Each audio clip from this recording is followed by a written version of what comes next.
Hey, we are back on the Morning Brew with friends, and we are all trying to be super careful here because this thing is actually balanced, right? That's right. This is amazing. So I'm joined by the whole crew here from, it is really the Empire Board Game Library. This is cool. This is your new business. Yes, it is. Yeah, see, I've known Roy forever. We and I have been hanging out in coffee shops forever. You ran a club downtown for a long time. Right. And I was wondering where you would resurface. How did you come into the board game business? How did this happen? Well, I didn't know you played board games. Yeah, I've been playing board games for a long time, and I was living in Denver and came back to Albuquerque and just wanted to do something exactly what I want to do.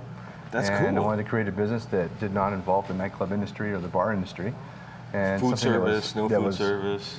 Yeah, well, we do have food. Oh, do you? Yeah, we do. Great. Yeah, we do have food. But yeah, this is basically a family, fun, friendly environment where people can get together and have an intellectual conversation, play games, and just sort of be something different for Knobhill. That's very cool. How long have you guys been there? It's just been a few months, right? We're coming up on 2 months right now. 2 months now. That's pretty cool. So what is this? I mean, this is kind of nuts here. And you guys spent some time.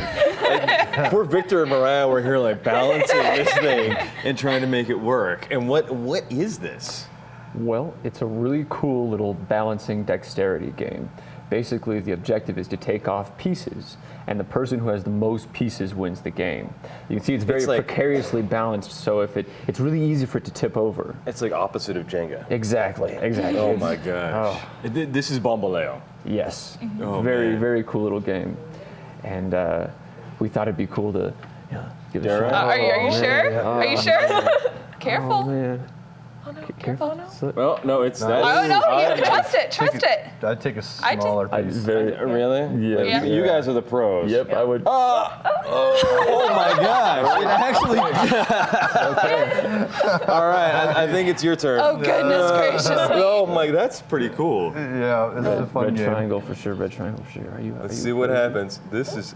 You guys are pros at this. This is great. Steady hand, man, steady This is hand. great. And so you guys have a chance. Can anybody just show up and play these games at the library? Absolutely, absolutely. In fact, a lot of people just come in not really knowing much about the store or knowing much about games. Yeah. And just find new friends, join in tables and play games. There is a resurgence on games. I think there's almost a kind of a backlash against people who like get tired of playing online, right? Yeah. And Absolutely. I've talked to some other people who are just complete gamers, and I mean, there's the reputation of like it's just Dungeons and Dragons, but it's way more than that. You know, there's a lot more to it too. But where is all of that resurgence coming from? You know, the board game industry has grown exponentially over the last couple of years and has really just come into play. And I think a lot of people are coming out of that generation of iPads and video games and like low interaction. They're just sort of merging back out. I think the timing of this type of business is perfect. Right. Well, you want something where you can actually physically see it and touch it and be amazed at it when it just moves like that too, right? Absolutely.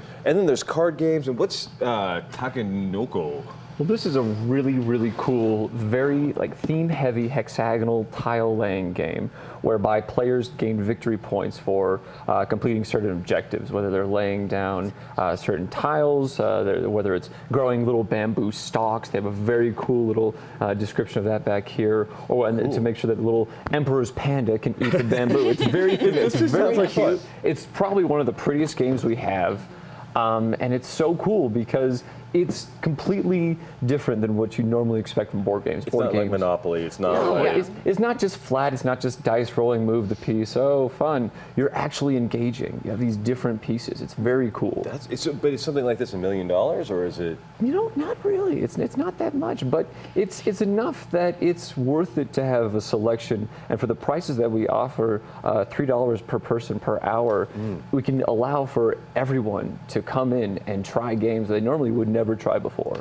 So you can actually just rent time at the store? Absolutely. Absolutely. That's very cool. Absolutely. So so it's food, you rent time, you hang out, and then I'm assuming you sell the games too. Exactly. Yeah. Absolutely. So basically, the library consists of about 550 to 600 games. Wow. So someone could just walk in, browse our library, either find a game on their own or let one of our game valets help them find the game, get to a table, and it's full service from there. It's like a restaurant with games. That's really cool. That sounds like a lot of fun. So, is this something you said you came from Denver? You moved back here from Denver from being there for a minute. Was this something that you saw in Denver that was really taking off too, or? No, this is a concept that I saw in Canada, and it's really popular in Europe. and I just thought it was a good fit for Nob Hill. I thought it was a good fit for Albuquerque. Yeah. So where are you guys in Nob Hill exactly? We are located right across the street from Scalo on Amherst and Central.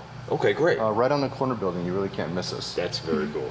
And so how much does a game like this cost for to go in and buy one of these? It's a really nice componentry in that game, but it's about a $50 game, so it's not it's not that bad. Right, right. And this one?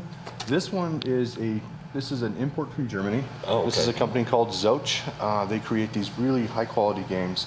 These are more in the $80 range. Okay, so these things can get pretty expensive and pretty, but it looks like they're almost handmade. Yeah, exactly. This particular game is definitely a really high quality So game. can I put one of these back? No, Take another one. Take another one? I think it was your turn. Oh, it is. All right, go, Going Momo. around here. I believe in you, girl. That one looks good. Oh, I don't know though. My hands are all shaky. A little shaky. I believe in you. All right. Victor, it's your turn Don't now. mess it up. Don't mess it up. Oh, thank you. For vote of I'd confidence. say that Yeah. one. Yeah. Or you could do that red triangle next to it. Big piece. He's I going know, man. big. Oh. Okay. Breathe. I'm breathing. Dan, you're next. I know. I'm not looking forward to this. If he doesn't dump it here.